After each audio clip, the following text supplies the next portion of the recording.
Ibu-ibu, saudara-saudara kaum muslimin rahimakumullah. Pada pertemuan yang lalu sudah saya jelaskan bahwa hidup selalu berakhir dengan kematian. Apabila datang kematian menimpa seseorang, datanglah kiamat baginya. Itu yang disebut dengan kiamat kecil. Hakikatnya mati adalah perpindahan dari kehidupan di dunia ini menuju kehidupan di alam barzakh. Menunggu kita di alam barzakh sampai datangnya saat kiamat. Entah 10 tahun, entah 100 tahun, entah 1000 tahun, hanya Allah saja yang maha tahu. Adapun orang-orang beriman yang melakukan amal kebajikan dalam kehidupan di dunia ini, masa penantian yang lama di alam barzakh buat mereka sebentar saja. Tetapi bagi orang-orang kafir yang ingkar, yang tidak beriman kepada Allah, yang hidup di dunia cuma menumpuk-numpuk dosa, tentu penantian di alam barzakh akan merupakan waktu yang sangat lama. Bukankah dalam kehidupan kita waktu itu memang relatif? Contoh misalnya, bagi pemuda-pemudi yang sedang duduk asyik memadu cinta, waktu 4-5 jam saja rasanya cuma 4-5 menit. Tenggelam oleh keasikan. Tapi buat orang yang berbaring di rumah sakit, meratap di balik-balik apa itu tembok derita kata lagu, di balik dinding-dinding penjara, sehari bagai seminggu, seminggu rasa sebulan, sebulan boleh jadi rasa setahun.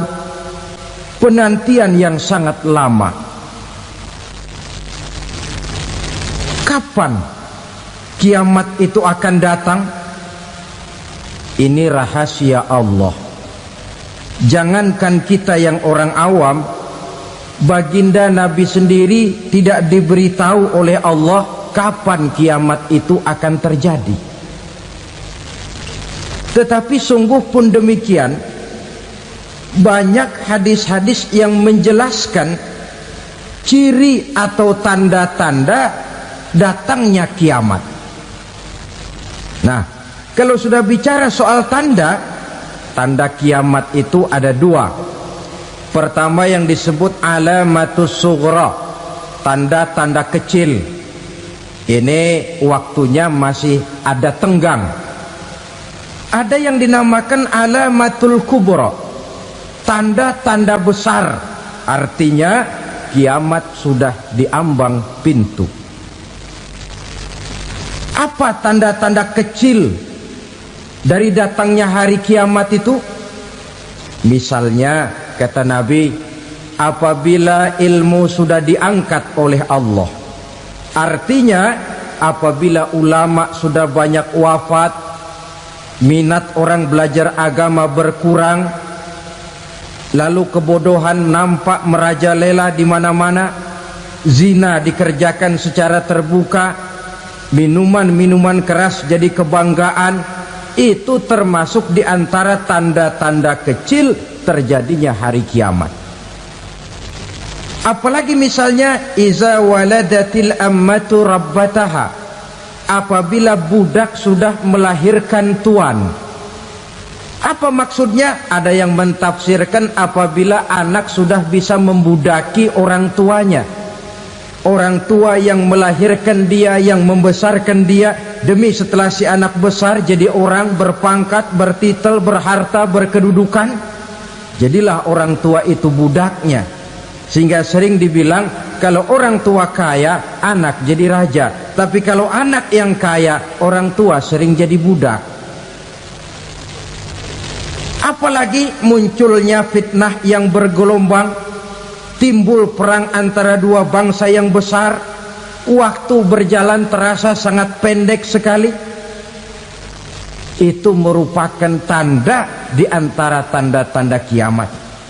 Termasuk di dalamnya sulit membedakan mana laki mana perempuan.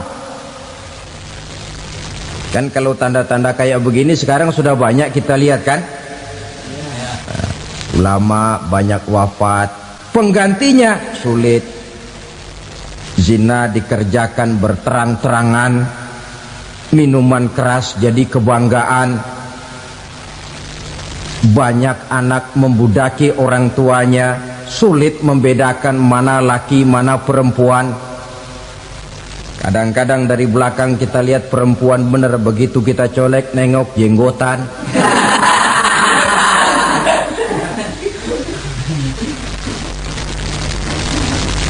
Ini termasuk tanda-tanda kecil, masih ada tenggang sampai akan terjadinya kiamat itu.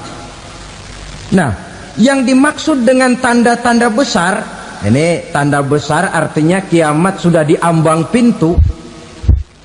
Pertama, matahari terbit dari sebelah barat.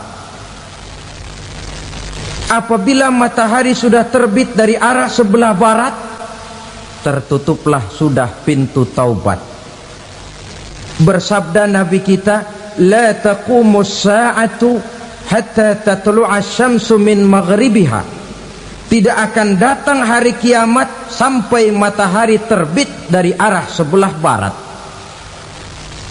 Wa iza tala'at, manakala matahari telah terbit dari arah sebelah barat, wa ra'ahan nasu, manusia banyak menyaksikan itu, amanu ajma'un, mereka pun lalu beriman.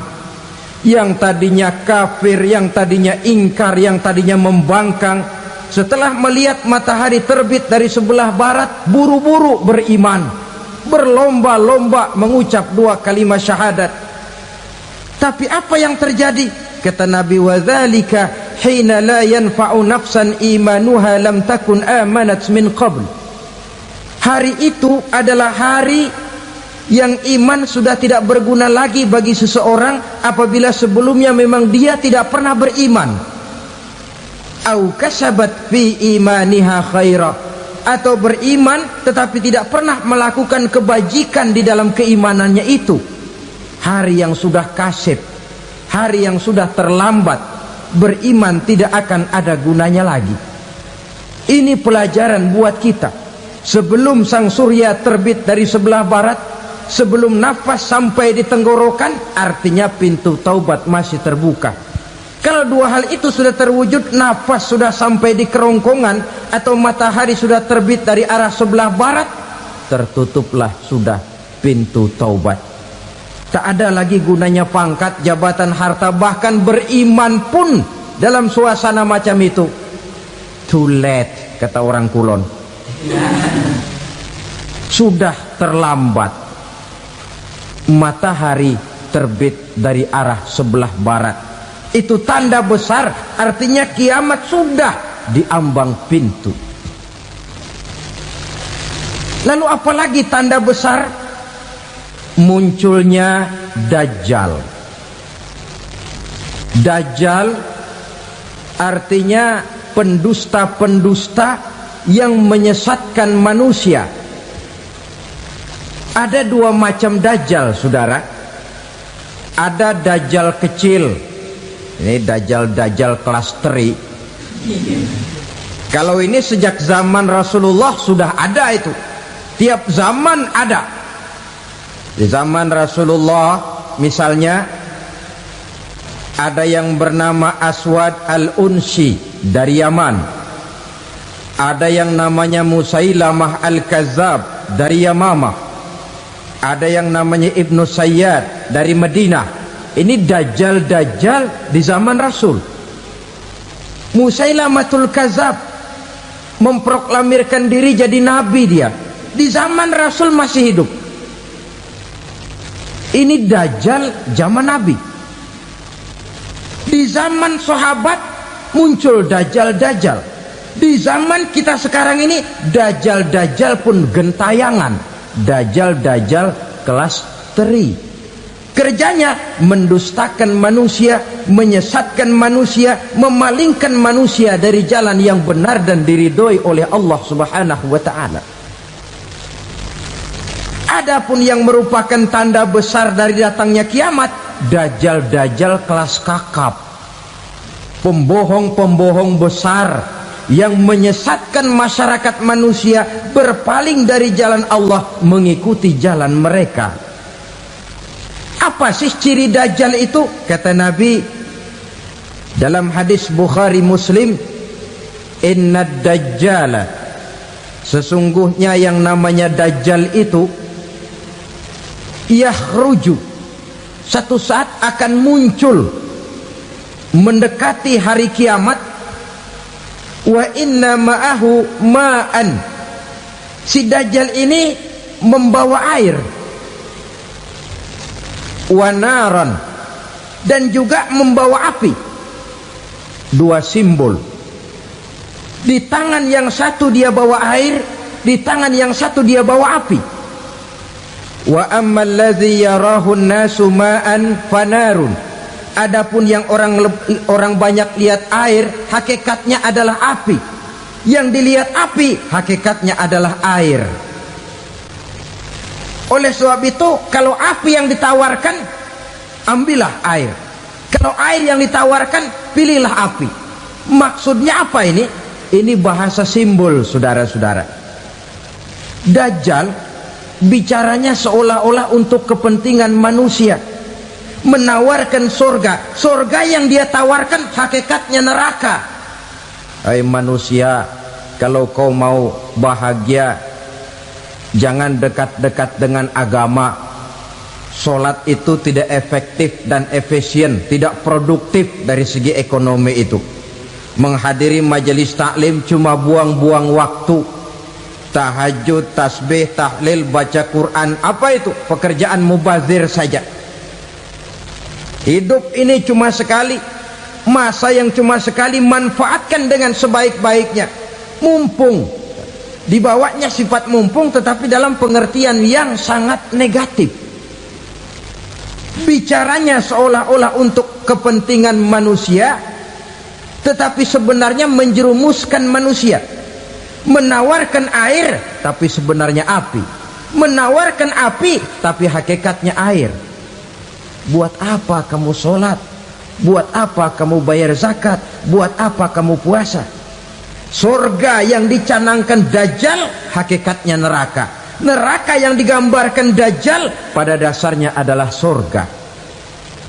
Jadi memutarbalikan fakta itu kerjaan dajjal.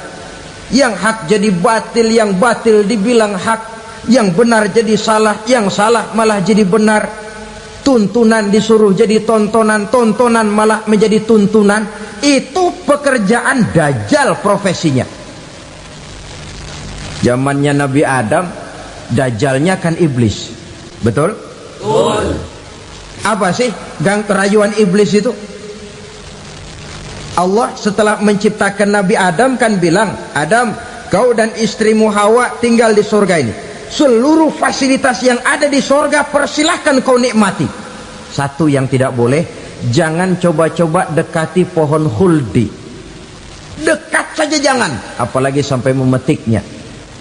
Datang dajjal yang namanya iblis ini. Adam, kamu tahu nggak kenapa tidak boleh makan buah khuldi? Ya nggak tahu, pokoknya saya dilarang. Bodoh kamu Dam. Khuldun artinya kekal. Kalau kamu makan itu buah, kau akan kekal di surga buat selamanya. Allah tidak kepengen, maka dilarang kamu makan buah khuldi. Kalau kau ingin kekal di surga Adam, makan saja. Saya bicara begini ini untuk kepentingan kamu Adam. Ini kan ciri-ciri dajjal. Bicaranya sih seolah-olah untuk kepentingan Nabi Adam, hakikat sebenarnya menjerumuskan Nabi Adam supaya ingkar dan melanggar larangan dari Allah Subhanahu wa ta'ala.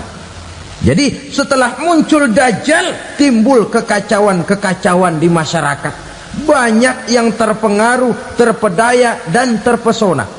termasuk mereka yang memproklamirkan diri jadi nabi, mereka yang memproklamirkan diri jadi rasul di zaman sesudah Rasulullah wafat, itu adalah dajjal-dajjal. Maka saya ingatkan, kalau di zaman kita sekarang ini ada orang ngaku jadi nabi, ada orang ngaku jadi rasul, biar bahasa Arabnya kental, Quran hafal, hadis ribuan hadis hafal, biar pakai serban sampai menyengser ke tanah, bahasa Arabnya fasih, tapi dia mengaku jadi nabi, jadi rasul, kita umat Islam wajib tidak percaya, wajib untuk tidak percaya. Itulah dajjal-dajjal zaman kita sekarang ini. Tidak mustahil mereka datang mempengaruhi orang awam supaya berpaling dari Rasulullah, mengikuti mereka. Nah, di akhir zaman nanti, mendekati hari kiamat, dajjal ini muncul, dajjal kelas kakap, menyesatkan masyarakat manusia untuk berpaling dari Islam, mengikuti seruan mereka. Apalagi di antara datangnya kiamat itu, tanda yang besar itu, turunnya Nabiullah Isa Al-Masih, putra Maryam. Menurut berbagai hadis yang sahih, Nabi Isa Al-Masih nanti akan turun lagi, tidak membawa risalah yang baru, tapi meluruskan risalah Islam ini yang telah banyak ditinggalkan oleh masyarakat. Bahkan ada hadis menjelaskan beliau akan membunuh Nabi, mematahkan kayu-kayu salib, lalu melaksanakan haji dan umrah mengikuti syariat Nabi Muhammad, bukan membawa agama baru, menjadi semacam mujaddid, reformer, menyelamatkan manusia dari bisikan dajjal. Bahkan ada riwayat yang menjelaskan bahwa Nabi Isa berhasil mengalahkan dajjal, mengembalikan masyarakat manusia kembali kepada ajaran Islam yang datang dari Allah, dibawa oleh Rasulullah sallallahu alaihi wasallam. Dengan kata lain, turunnya Nabi Isa bukan sebagai nabi dan rasul baru, tetapi mengikuti syariat Nabi kita Muhammad sallallahu alaihi wasallam. Saudara hadirin, ibu-ibu hadirat yang saya hormati, kemudian apalagi di antara tanda-tanda besar akan datangnya kiamat itu? Keluarnya asap atau awan. Kata Nabi, inna min asyrati sa'ah dukhanan yamla'u ma bainal masyriqi wal maghrib. Di antara tanda-tanda kiamat, munculnya awan antara langit dan bumi. Ini pun diperkuat dalam surah Ad-Dukhan ayat 10.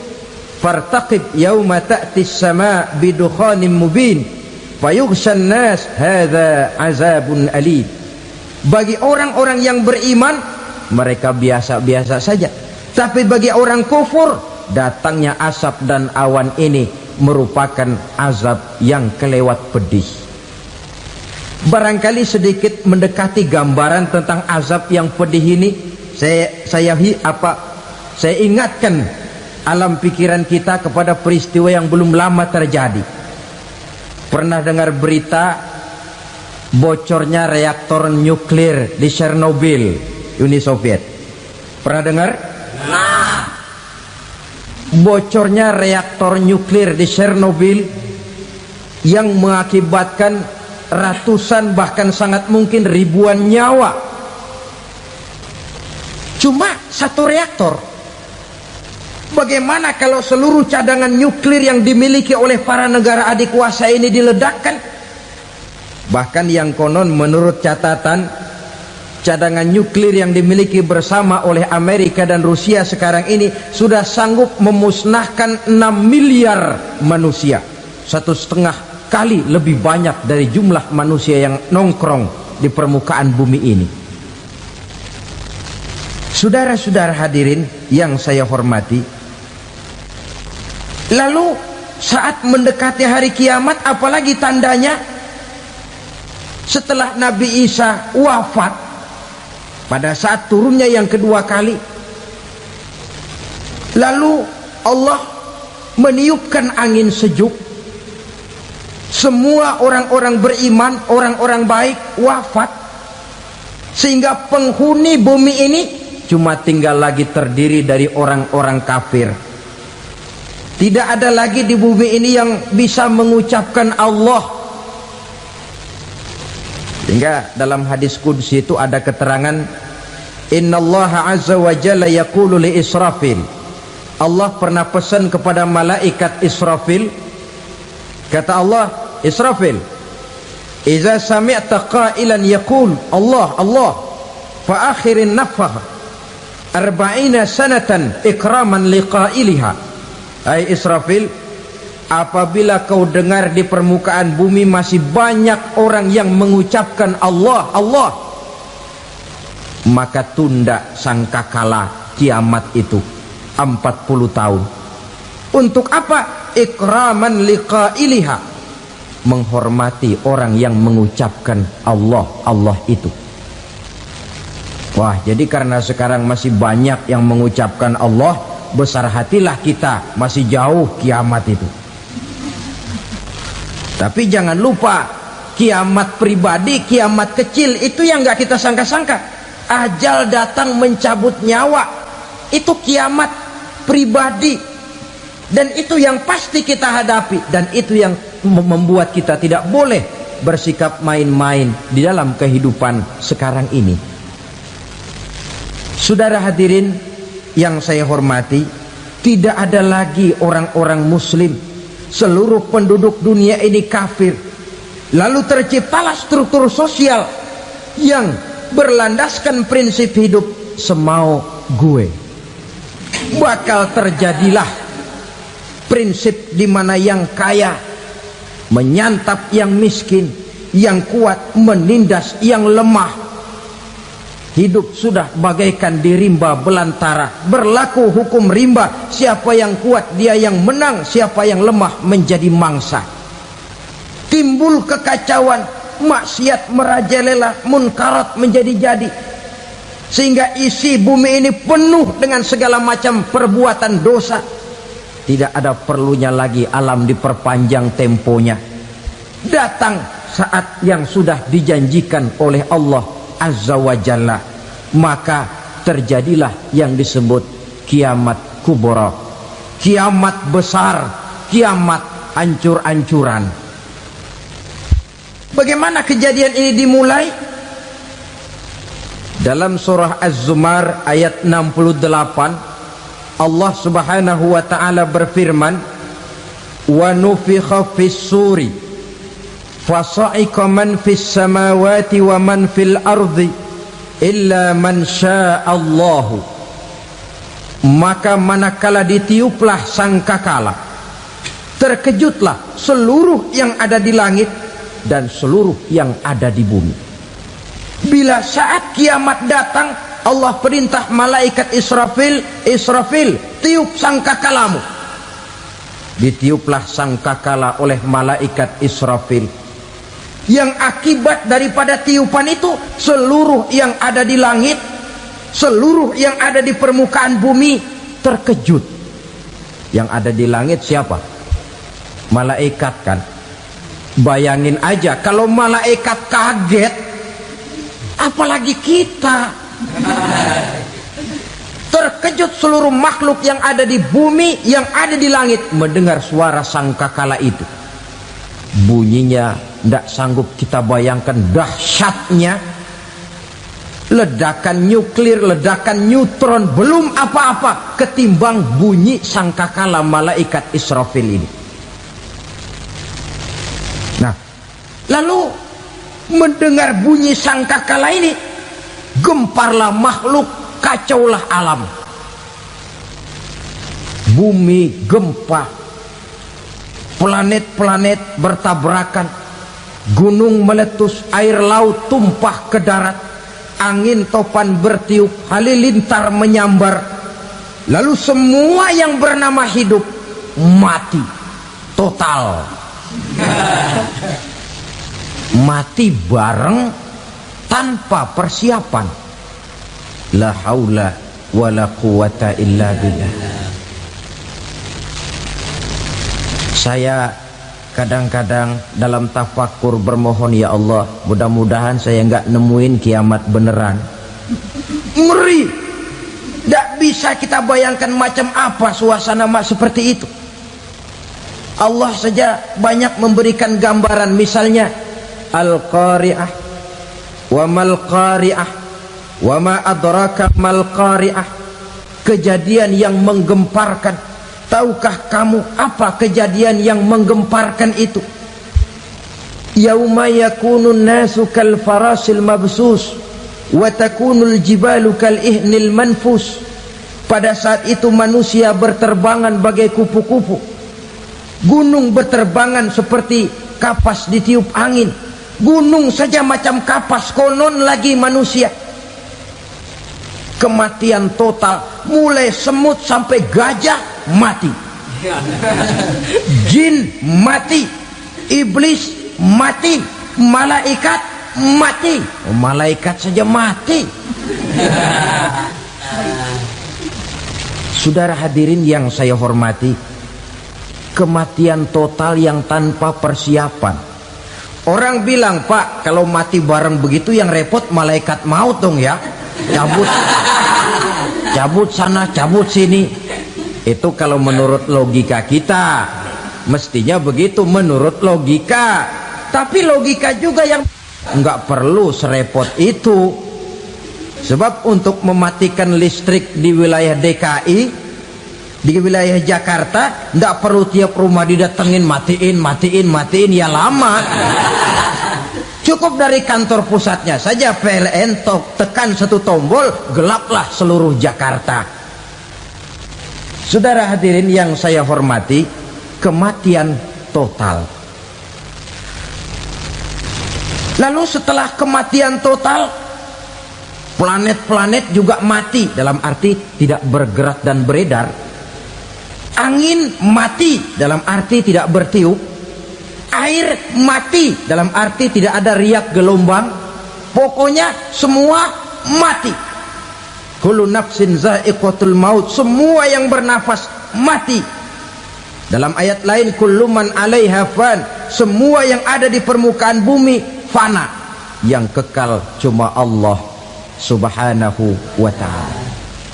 Yang paling belakang mati malaikat maut dan malaikat Israfil. Tapi mati juga sesuai dengan janji Allah. 40 lamanya. Tidak dijelaskan oleh Abi Hurairah 40 jam, apa 40 hari, apa 40 tahun. Hadis-hadis cuma menyebutkan 40 saja. Sunyi alam, yang tinggal cuma Allah saja lagi. Ketika itu Allah berseru-seru, katanya, limanil mulkul yauma, siapa para penguasa hari ini? Mana itu raja-raja dan penguasa yang dulu mengaku jadi Tuhan? Fir'aun, mana Fir'aun sekarang? Yang dulu jadi raja, merasa berhasil, sombong, lalu tidak mau turun-turun dari kekuasaannya, sampai kepada puncak kekurang ajarannya mengangkat diri jadi Tuhan. Mana itu Fir'aun? Namrus, mana sekarang Namrus? La ilaha illa ana, ternyata tidak ada Tuhan lain selain daripada aku, kata Allah. Proses kemudian, saudara-saudara, turunlah hujan dari langit. 40 lamanya hujan itu. Tidak jelas juga 40 jam apa 40 hari. Setelah air turun membasahi, datanglah tiupan sangkakala yang kedua.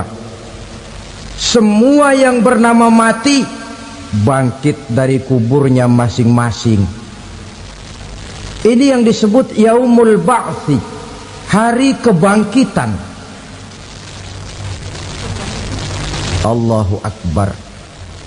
pada saat kita bangkit dari kubur kita masing-masing, kumpul di padang mahsyar namanya. Bayangin aja, saya sendiri nggak sanggup bayangin. Manusia sejak zaman Adam sampai zaman kiamat kumpul bareng di tempat sama. Berapa banyaknya itu?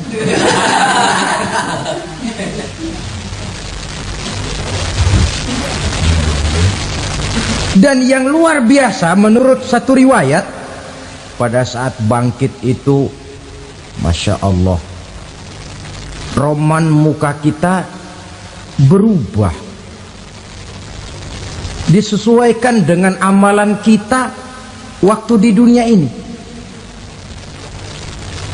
Barang siapa yang waktu di dunia amalannya itu amalan tikus,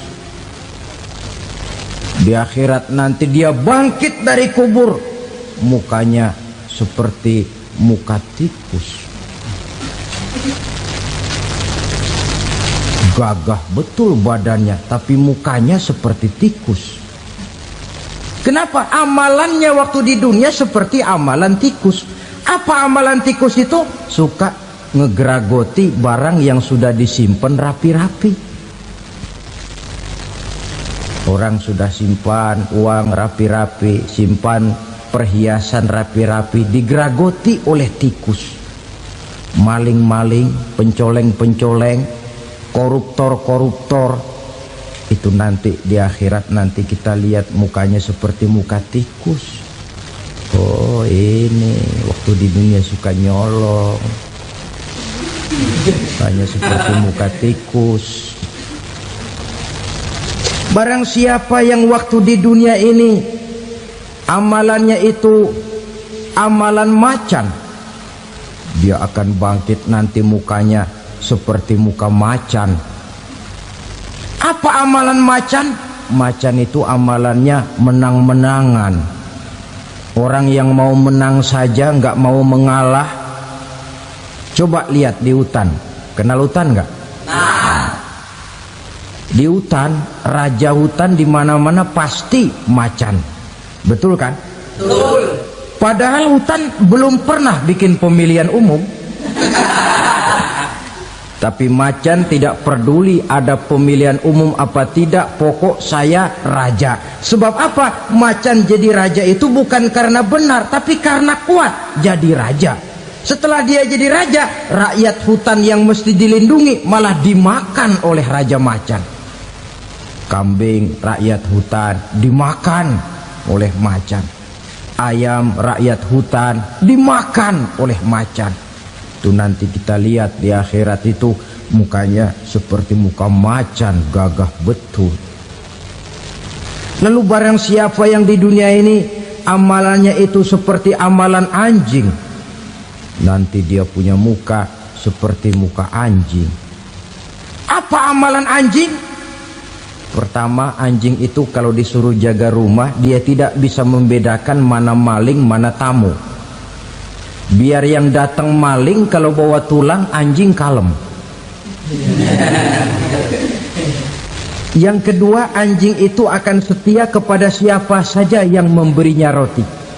Siapa yang memberinya roti, itulah majikannya. Apa kata majikannya, pasti dia laksanakan. Soal benar atau salah dia tidak peduli. Setelah anjing dapat roti, dia tidak punya pilihan lain kecuali bilang, abdi mah kumaha juragan wae ayeuna mah.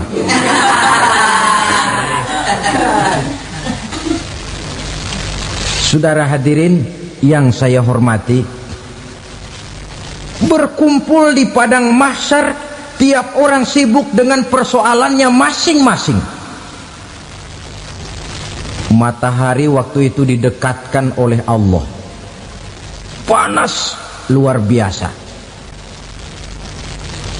Ada yang saking panasnya itu mencucurkan peluh keringat sampai sebatas mata kakinya. Ada yang keringatnya sampai sedengkulnya, ada yang keringatnya sampai sepusatnya, ada yang keringatnya mengalir sampai sebahunya, ada yang kelelap oleh keringatnya sendiri, sementara orang di sampingnya nggak apa-apa. bergantung lagi amalan dia waktu di dunia ini.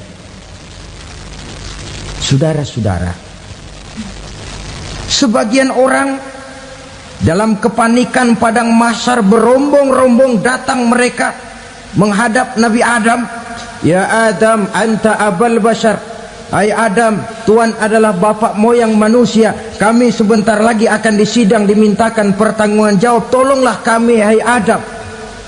Kata Nabi Adam, jangankan nolongin sampean, saya sendiri tanggung jawab di hadapan Allah ketika dulu tidak boleh makan khuldi, saya serobot. Sudahlah, urus diri masing-masing saja, nafsi. Begitu kata Nabi Nuh, begitu kata Nabi Ibrahim. Tiap orang bertanggung jawab sendiri-sendiri.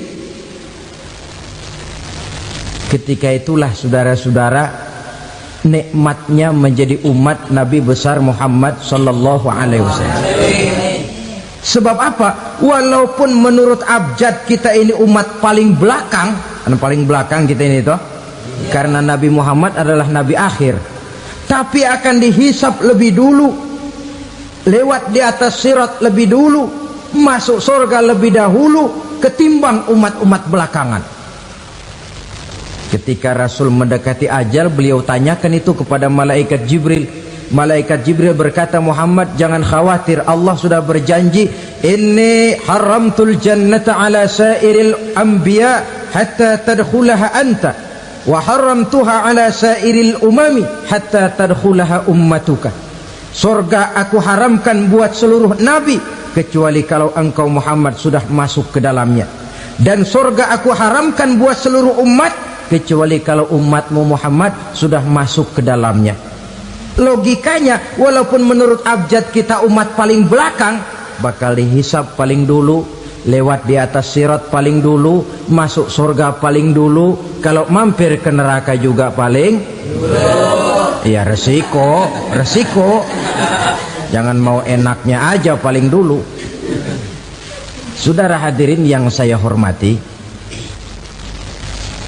setelah masa kebangkitan itu jangan dikira begitu bangkit langsung diperiksa, masih menunggu menanti ribuan tahun perhitungan padang mahsyar untuk sampai kepada proses yang disebut yaumul hisab, hari perhitungan. Seorang demi seorang bakal dipanggil. Bayangkan saja, kita se-RT saja di absen, kadang-kadang perlu waktu lama. Ini manusia sejak zaman Nabi Adam sampai datang hari kiamat, satu demi satu disidang di hadapan Qadhi Rabbul Jalil. Status sosial copot sudah waktu itu. Yang pernah jadi hartawan di situ tidak lagi kelihatan kehartawanannya. Yang pernah jadi jenderal tidak lagi dipanggil jenderalnya. Yang ustadz tidak lagi dipanggil al-mukarramnya. Seluruh status sosial selesai. Dipanggillah kita seorang demi seorang menghadap Qadhi Rabbul Jalil. Bagaimana proses penghisaban itu? Pertama, proses tanya jawab. Di antaranya ada hadis menyatakan, lan tazula qadama 'abdin yaumal qiyamah hatta yus'ala an arba'i khisalin. Besok di hari kiamat tidak akan bergeser telapak kaki seorang hamba sampai dia ditanya lebih dulu tentang 4 persoalan. Tentang ilmunya, kemana ilmu itu diamalkan. Tentang umurnya, di mana umur itu dihabiskan. Tentang masa mudanya, kemana masa muda itu dipakai. Tentang hartanya, dari mana harta itu didapat dan kemana harta itu dibelanjakan. Ini termasuk proses tanya jawab. Jadi kalau istilah pengadilan dunia, nama Fulan bin Fulan. Kamu waktu di dunia diberikan umur panjang untuk apa? Pernah mengalami masa muda, kemana kau habiskan masa remajamu? Kau diamanahkan ilmu, dengan apa ilmumu kau amalkan? Kau diberikan harta, dari mana harta kau dapat, kemana kau belanjakan? Tak seorang pun yang bisa mungkir Sebab apa? Dikala itu yang menjadi saksi bukan orang, yang menjadi saksi adalah seluruh anggota badan kita. Tangan bicara, kaki jadi saksi terhadap seluruh amalan yang pernah kita kerjakan pada saat kehidupan di alam dunia ini. Selesai proses tanya jawab, lalu diperlihatkan buku catatan kita waktu hidup di dunia ini. Jangan lupa Allah itu menyiapkan 2 superkomputer kepada kita. Sebelah ditempelin sebelah kanan, yang sebelah tempelin di sebelah kiri. Komputer itu namanya Raqib dan Atid, 2 malaikat yang apabila baik kita lakukan, refleks saja akan menulis kebajikan kita. Jahat kita kerjakan, akan tertulis. Catatan itu nanti diperlihatkan kepada kita. Waduh, alangkah malunya pada saat diperlihatkan catatan kita, buku rapot kita merah melulu. Barangkali diperiksa sambil diomelin, brengsek lo, buku merah melulu begini, bagaimana waktu hidup di dunia? Tidak cukup diperlihatkan buku catatan kehidupan, rekaman kehidupan. Rekaman kehidupan kita secara utuh sejak terlahir sampai ajal datang merenggut nyawa. Barangkali mirip dengan video sekarang ini, di mana terekam dengan baik seluruh kegiatan kita, sejak yang sekecil-kecilnya sampai kepada yang sebesar-besarnya. Untuk kemudian kita pun menerima balasan. In khairan fa khairun wa in syarran fa syarrun. Kalau baik ya baik balasannya, kalau jahat ya jahat juga balasannya. Catatan-catatan kita diberikan. Kalau banyak kebajikannya diberikan di tangan kanan dengan cara yang halus. Kalau banyak kejahatannya diberikan dari sebelah kiri atau dilempar dari belakang. Itulah sebabnya sejak di dunia ini kita sudah mohon kepada Allah. Ketika berwudu membasuh tangan kanan, apa kita bilang? Allahumma a'tini kitabi biyamini wa hasibni hisaban yasira. Ya Allah, berikan saya kitab di tangan kanan, dan kalau saya memang perlu dihisap, hisaplah saya yang seringan-ringannya. Tangan kiri berlindung kita kepada Allah, jangan sampai diberikan kitab di tangan kiri atau dari arah sebelah belakang. Wa a'udzubika an tu'tiya kitabi bishimali aw min wara'i zuhri, dari arah sebelah belakang. Na'udzubillah min dzalik. Setelah selesai lewat proses penghisaban, lewat mizan, timbangan, maka yang sudah selesai dihisab itu bergeraklah menuju sirat, jembatan yang terbentang menuju surga melalui neraka. Saudara-saudara, panjangnya perjalanan sirat itu memakan waktu ratusan tahun. Tetapi orang yang lewat di atas sirat pun macam-macam, bergantung amalannya ketika di dunia ini. Ada yang lewat di atas sirat itu kal barkil khatib, seperti kilat yang menyambar, lep, sudah sampai dia di surga. Cepat bukan main. Ada yang lewat di atas sirat itu seperti orang lari-lari. Ada yang lewat di atas sirat itu seperti orang jalan biasa. Ada yang sambil merangkak, ada yang sambil ngesor, ada yang sambil gelayutan, ada yang selamat sampai ke ujung ke surga, ada yang tergelincir jatuh masuk ke dalam neraka, bergantung amalannya dalam kehidupan di dunia sekarang ini. Tiap kita akan melewati yang namanya sirat ini. Saudara-saudara kaum muslimin yang saya hormati, dengan demikian mereka yang selamat melalui sirat sampai ke terminal akhir surga, mereka yang ketika dihisab ternyata banyak kejahatannya daripada kebaikannya, mereka singgah di dalam neraka. Nah, adapun orang-orang yang beriman, menurut ayat Quran dan hadis Nabi, itu nanti ada bermacam-macam. Ada orang beriman itu yang dimasukkan surga. Ada orang beriman itu yang dimasukkan ke dalam surga. Ada orang beriman itu yang disebut penduduk surga. Kenapa lain-lain, Pak? Karena waktu di dunia amalannya juga lain-lain. Ada orang beriman yang masuk surga. Ini paling murah tiketnya. Mau masuk surga? Kata Nabi begini, ma min abdin qala la ilaha illallah thumma mata ala dhalik illa dakhalal jannah. Kalau seorang hamba sudah mengucap dua kalimat syahadat, dia yakin dengan kebenaran kalimat itu sampai matinya, orang itu akan masuk surga.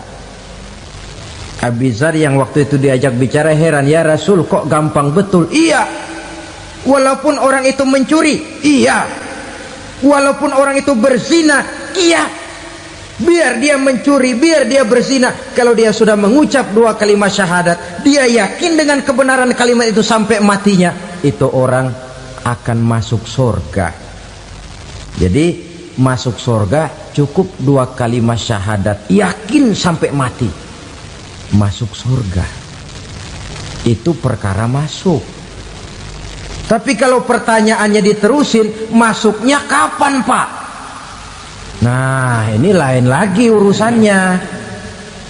Sebab ada yang masuknya itu langsung, ada yang mampir dulu. Di sana tempat cuma dua, kalau tidak surga, neraka.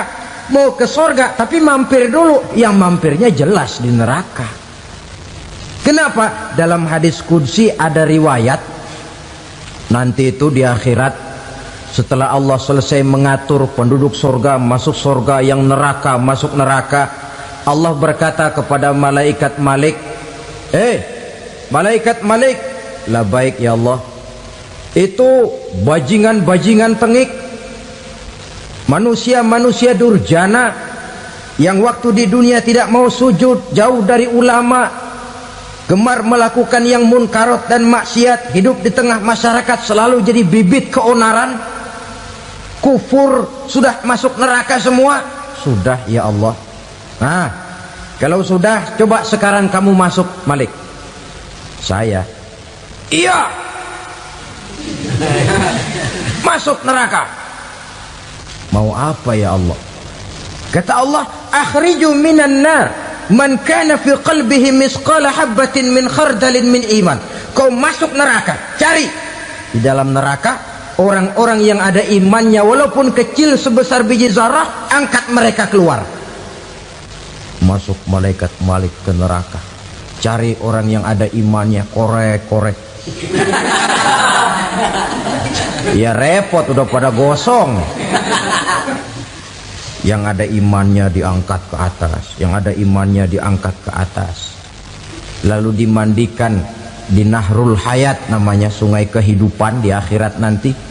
Cakep lagi rupanya, bersih lagi wajahnya, apel di hadapan Allah. Kata Allah, bagaimana mas? Kapok nggak sampean? Kapok ya Allah. Nah, kalau kapok, idhab fadkhulil jannah, pergi masuk surga sana. Berangkat mereka ke surga, ketemu sama teman-temannya yang udah sampai lebih dulu, yang nggak pakai mampir lagi. Terjadi dialog. Kata teman-temannya yang udah pada nyampe duluan, mas, iya, emang baru sampai? Saya baru sampai. Memang mampir di mana dulu mas? Kita sudah lama sampai di surga. Saudara buka surah Al-Muddatsir ayat 34-35. Ma salakakum fis saqar? Kenapa kamu mampir di neraka Saqar? Qalu lam naku minal musallin. Mereka menjawab, kami mampir di neraka Sakor mas, gara-gara dulunya kami waktu di dunia tidak pernah sholat. Tidak pernah sholat? Tidak pernah. Kan rumahnya dekat masjid, cuma dekat doang mas. Sholat mah enggak saya. Enggak pernah ngasih makan fakir miskin, enggak pernah hadir di majelis taklim, pendeknya enggak pernah melakukan kebajikan, maka saya pun mampir di neraka Sakor. Untung betul saya punya iman mas sedikit. Waktu hidup di dunia dulu saya pernah mengucap 2 kalimat syahadat, sekali-kalinya waktu mau kawin. Masya Allah. Untung saja kawin, kalau nggak kawin polos.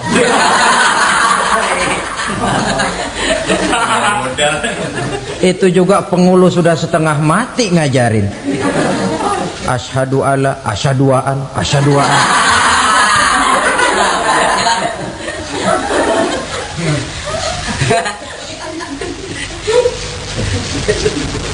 Ini namanya masuk surga, ada mampir dulu. Ada pula orang mukmin itu yang dimasukkan surga. Namanya dimasukkan kan terima beres. Saya masuk ke rumah, jalan sendiri, cari tempat sendiri. Saya dimasukkan ke dalam rumah, terima beres, pokok ada di dalam, itu dimasukkan namanya. Nggak pakai mampir.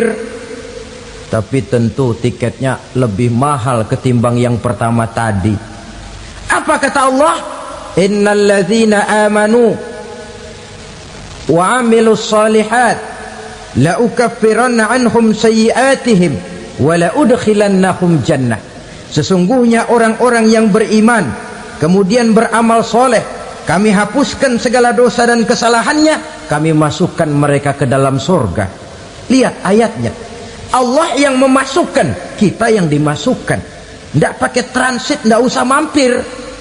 Cuma tidak cukup syahadat, tidak cukup amanu, tapi diiringi dengan wa'amilus salih. Iman, amal.